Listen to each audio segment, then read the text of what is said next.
नमस्कार, मी वृषाली पाटील बातमीपत्रात आपलं स्वागत करते। या बातमीपत्रात आढावा घेणार आहोत प्रत्येक जिल्ह्यातल्या घडामोडीचा, अर्थात पाहणार आहोत 36 जिल्हे 72 बातम्या। मराठा वंजारी समाजाची एकमेकांच्या दुकानातून खरेदी करण्यास बंदी। बीडच्या मुंडेवाडीमधला व्हिडिओ सोशल मीडियावर व्हायरल। गावात जात बीडच्या पोलीस अधीक्षकांकडून आढावा। व्हायरल व्हिडिओ प्रकरणी गुन्हा दाखल करून एकाला अटक, तर गावात कोणत्याही प्रकारचा जातीवाद नाही। पोलीस अधीक्षक नंदकुमार ठाकूर यांची माहिती। बीड जिल्ह्यात असं द्वेषाचं वातावरण कधी झालं नव्हतं। आमचे विचार द्वेष पसरवण्याचे नाहीत। बीडमधील प्रकरणावरून मनोज जरांगेंची प्रतिक्रिया। मनमाड युनियन बँक फसवणूक प्रकरणात आमदार सुहास कांदे यांची उडी। युनियन बँकेच्या विभागीय प्रबंधकांसह बँकेच्या अधिकाऱ्यांवर कांदेंकडून गुन्हा दाखल। असंख्य ठेवींची बँकेत फसवणूक। चाळीसगाव कृषी उत्पन्न बाजार समितीचे सभापती कपिल पाटलांचा सभापती पदाचा राजीनामा। लोकसभेची आचारसंहिता संपल्यानंतर सभापतीपदी नवीन सभापतींची निवड होणार। नाशिकच्या दिंडोरीमध्ये नरहरी झिरवळांनी धरला पारंपरिक वाद्यावर ठेका। चौसाळे येथे बोहाडा कार्यक्रमाला उपस्थिती।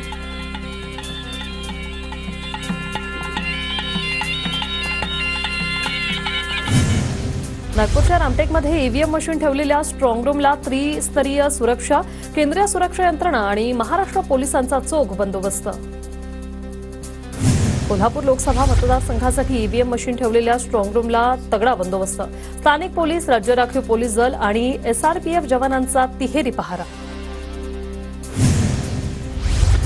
नाशिकमध्ये अंबड वेअरहाऊस परिसरात ईव्हीएम मशीन ठेवलेल्या स्ट्रॉंग रूम बाहेर ठाकरे गटाचा पहारा। सीसीटीव्ही कंट्रोल रूम आणि ईव्हीएम स्ट्रॉंग रूम बाहेर 4 पदाधिकारी तैनात।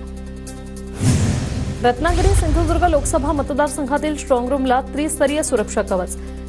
सीआरपीएफ, राज्य राखीव दल आणि स्थानिक पोलिसांचे मतदानाच्या मतपेट्यांसाठी कवच। नाशिकच्या येवला तालुक्यात पाणी टंचाईची समस्या अधिक तीव्र। जवळपास 58 गावं आणि 60 वाड्या वस्त्यांवर टँकरद्वारे पाणी पुरवठा। धुळ्यातील सदगावात भीषण पाणी टंचाई। जंगलातील विहिरींवर पाणी भरण्यासाठी बैलगाड्यांच्या रांगा। पाणी टंचाईच्या समस्येकडे लोकप्रतिनिधींचं दुर्लक्ष। जळगावातील हतनूर धरणात 31% पाणीसाठा शिल्लक। गेल्या वर्षीच्या तुलनेत धरणात कमी पाणीसाठा। पाणी टंचाई निर्माण होण्याची शक्यता। जळगावच्या भुसावळमधील अनेक गावांना पाणी पुरवठा करणाऱ्या पूर्णा नदीची पाणी पातळी घसरली। ग्रामपंचायत प्रशासनाकडून पाणी जपून वापरण्याचं आवाहन। भंडारा जिल्ह्यातील शेतकऱ्यांची उन्हाळी धान पीक वाचवण्याची धडपड। कोरड्या ठाक चूलबंद नदीतील लहान मोठ्या स्रोतांमधून मोटारच्या सहाय्याने पाणी उपसा।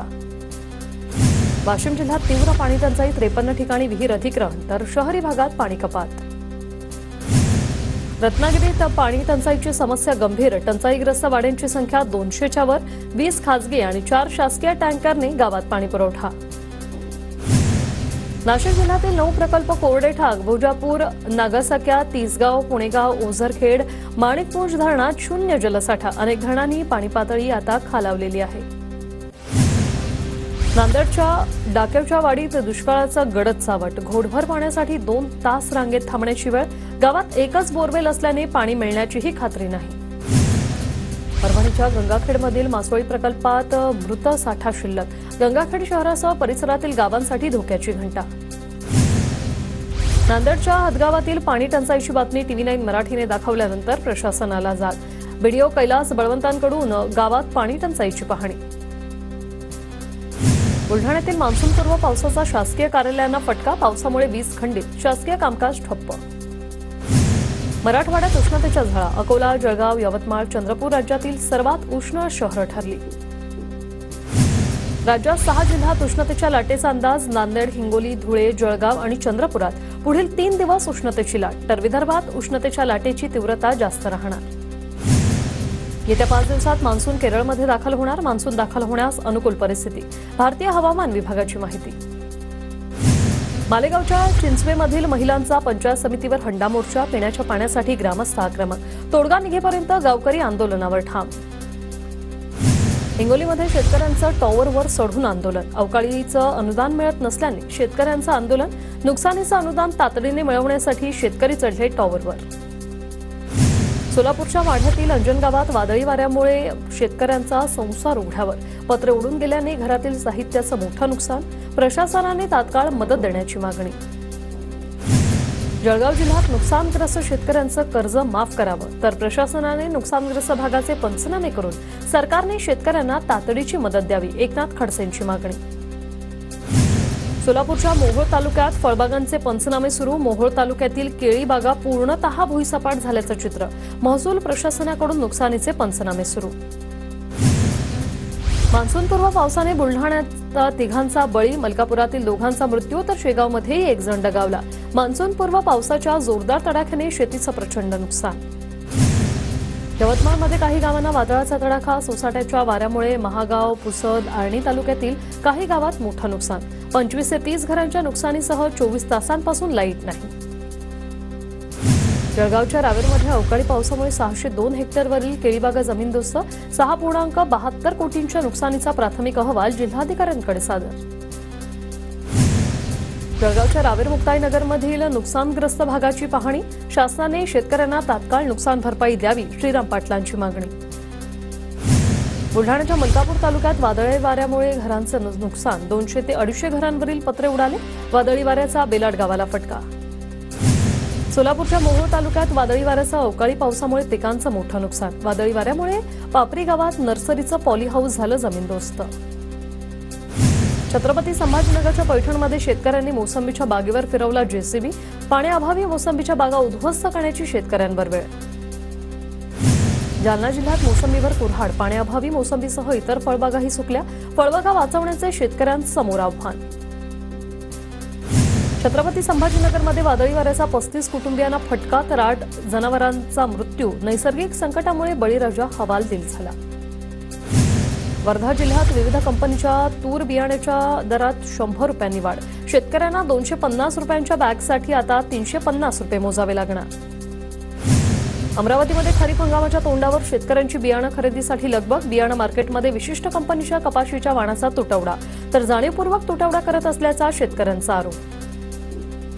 यवतमाळ जिल्ह्यात योग्य भाव मिळत नसल्यानं कापूस अजूनही शेतकऱ्यांच्या घरातच पडून. शेतकऱ्यांनी योग्य भाव मिळण्याची अपेक्षा. शेतकऱ्यांवर आर्थिक संकट. येवल्यात वनक्षेत्रात PTZ कॅमेऱ्याच्या माध्यमातून प्राणी गणना, तर वनक्षेत्रामध्ये पाणवठ्यांवर कॅमेरे आणि रात्रीच्या वेळी गस्त घालून 296 प्राण्यांची प्रगणना. धुळे शहरात वारंवार वीज खंडित होत असल्याने शिंदे गट आक्रमक. शहरातील महावितरणच्या मध्यवर्ती कार्यालयात काढला चला झोपूया मोर्चा. आंदोलनावेळी शिवसैनिकांची जोरदार घोषणाबाजी. गोंदिया जिल्ह्याचे तापमान 44 अंशाच्या पार.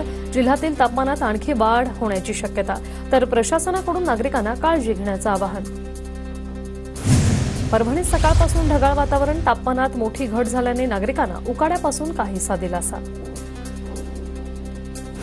नाशिकमध्ये उष्णतेमुळे 60% अधिक ओपन पोल्ट्री व्यवसाय बंद. मात्र येवला तालुक्यातील बलेगावच्या शेतकऱ्याला एसी पोल्ट्री फार्ममधून भरघोस उत्पन्न. परळीतील गोशाळेचं वादळी वाऱ्यामुळे मोठं नुकसान. गोशाळेचं निवारा शेड उडून गेल्यानं गायींचं स्थलांतर. पावसामुळे साठवून ठेवलेल्या चाऱ्याचंही झालं नुकसान. अमरावती कृषी उत्पन्न बाजार समितीत तुरीच्या दरात 500 ते 800 रुपयांची वाढ. बाजार समितीत चांगल्या दर्जाच्या तुरीला 12,300 रुपयांपर्यंत दर.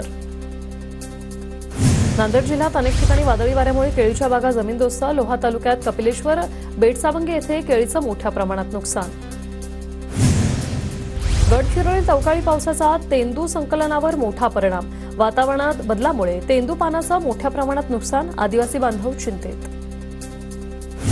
चाळीसगावात शेतकऱ्यांकडून मान्सूनपूर्व शेती मशागतीला सुरुवात. शेतशिवारात मशागतींच्या कामांना वेग. शेतकऱ्यांकडून खरीप हंगामाची तयारी.